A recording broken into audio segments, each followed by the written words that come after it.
Ini kan kalau kita lihat ya, BGN sudah 2 kali mengganti pucuk pimpinan tertingginya. Ya. Pertama ada Pak Dadan, kemudian kita tahu terjerat kasus.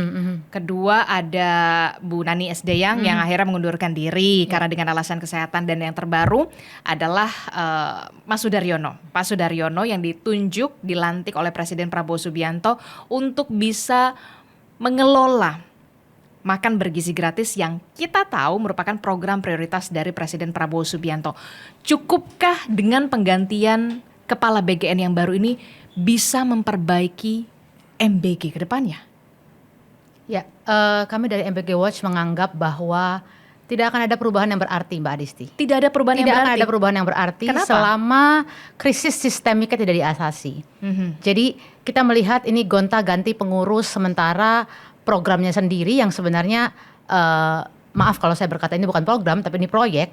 Jadi kalau proyeknya sendiri sebenarnya bermasalah sejak awal, desainnya, tujuannya, targetnya itu bukan buat menolong atau membantu anak-anak Indonesia.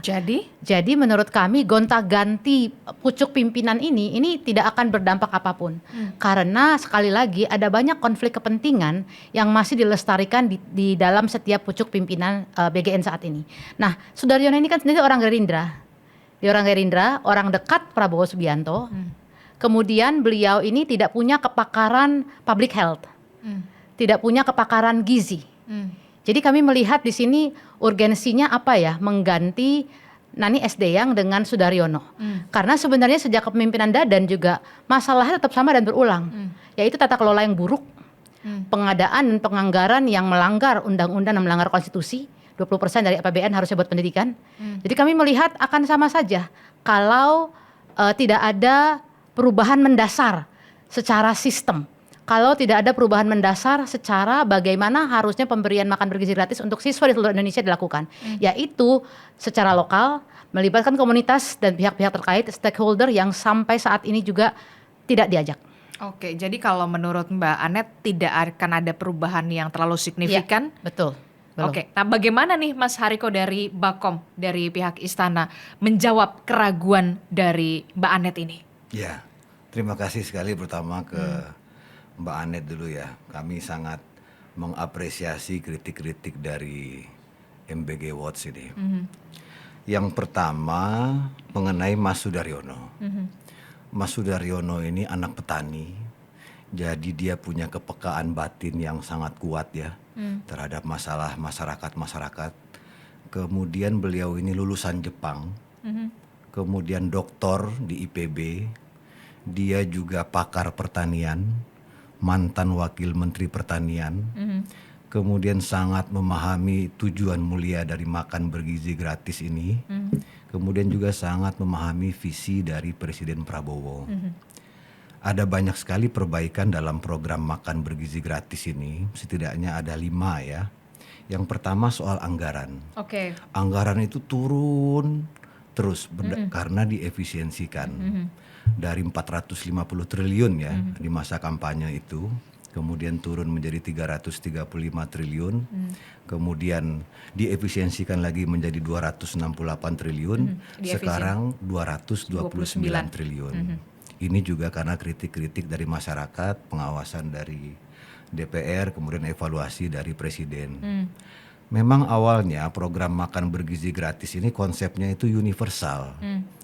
Sama seperti di Finlandia, sama seperti di Korea Selatan, sama seperti di sebagian Jepang dan sebagian negara bagian di Amerika Serikat. Universal itu maksudnya tidak melihat latar belakang ekonomi, asas keadilan. Ya, kemudian ini menjadi hak mendasar. Sekarang diubah dari universal menjadi terfokus, fokus kepada ibu hamil, ibu menyusui, balita, kemudian saudara-saudara kita di wilayah 3T, kemudian juga saudara kita yang belum mampu dan yang mengalami kemiskinan ekstrim. Ini perubahan yang mendasar. Kemudian perubahan lainnya, kritik-kritik terhadap SDM itu juga didengarkan dengan baik oleh pemerintah. Sekarang itu masuk SDM yang terbaik kepada Badan Gizi Nasional. Salah satunya kemarin orang yang Deputi. terbaik dari Kemenkes masuk, orang yang terbaik dari Kementerian Pendidikan Dasar dan Menengah itu masuk.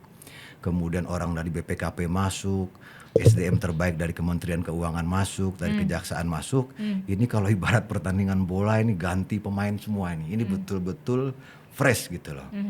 Kemudian juga setelah Presiden mengevaluasi, dilakukan pemberantasan korupsi besar-besaran di Badan Gizi Nasional.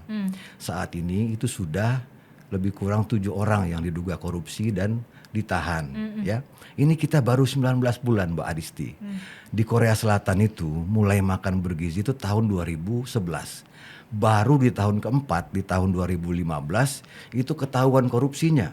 Terjadi pembenahan besar-besaran dan itu menjadi titik awal perbaikan program MBG di Korea Selatan. Itu yang kita lakukan saat ini. Artinya kan pengawasan ini sedang berjalan nih. Nah, kemudian SPPG-nya dievaluasi, peraturannya dievaluasi, konflik kepentingannya sudah disampaikan oleh Ibu Agustina Arumsari, tidak boleh lagi punya dapur. Kemarin Pak Dar juga mengatakan saya tidak punya dapur. Kemudian dia meminta kalau ada orang-orang sekitar dia yang main-main proyek tolong dilaporkan. Semuanya akan dibahas di ruang-ruang yang terang. Memang ini belum sempurna perbaikannya, tapi arahnya ini sudah jelas ya, bahwa kita sedang melakukan perbaikan total. Dan memang kalau kita lihat sebelum-sebelumnya, makan bergizi gratis ini dampaknya itu luar biasa. Jadi kalau berdasarkan dari survei Bappenas November 2025 itu, dulu anak-anak yang lapar itu 56% saat sekolah. Sekarang sudah turun menjadi 16%. Kemudian anak-anak yang kenyang saat belajar itu 43%, sekarang naik menjadi 84%. Konsumsi buah juga meningkat. Nah, saya mau sampaikan satu data. Sebelum Pak Prabowo jadi presiden, Survei Kesehatan Indonesia tahun 2023 itu mengatakan hampir 100% orang Indonesia ini kurang makan sayur dan buah. Itu sebelum Pak Prabowo dilantik. Survei Kesehatan Indonesia tahun 2023. Artinya kan luar biasa ini masalah budaya kesehatan di kita. Kemudian separuh anak-anak ini pola makannya buruk. Belum 32% anak-anak itu yang anemia, belum yang stunting, belum yang obesitas, belum yang cuci darah. Jadi sebetulnya kita ini berbeda tempat saja sama Ibu Anete ini. Tujuannya ini sama. Jadi posisi kita berbeda, tetapi kita sama-sama ingin anak-anak ini sehat ya, panjang usianya, cerdas dan bisa bersaing di tahun 2045.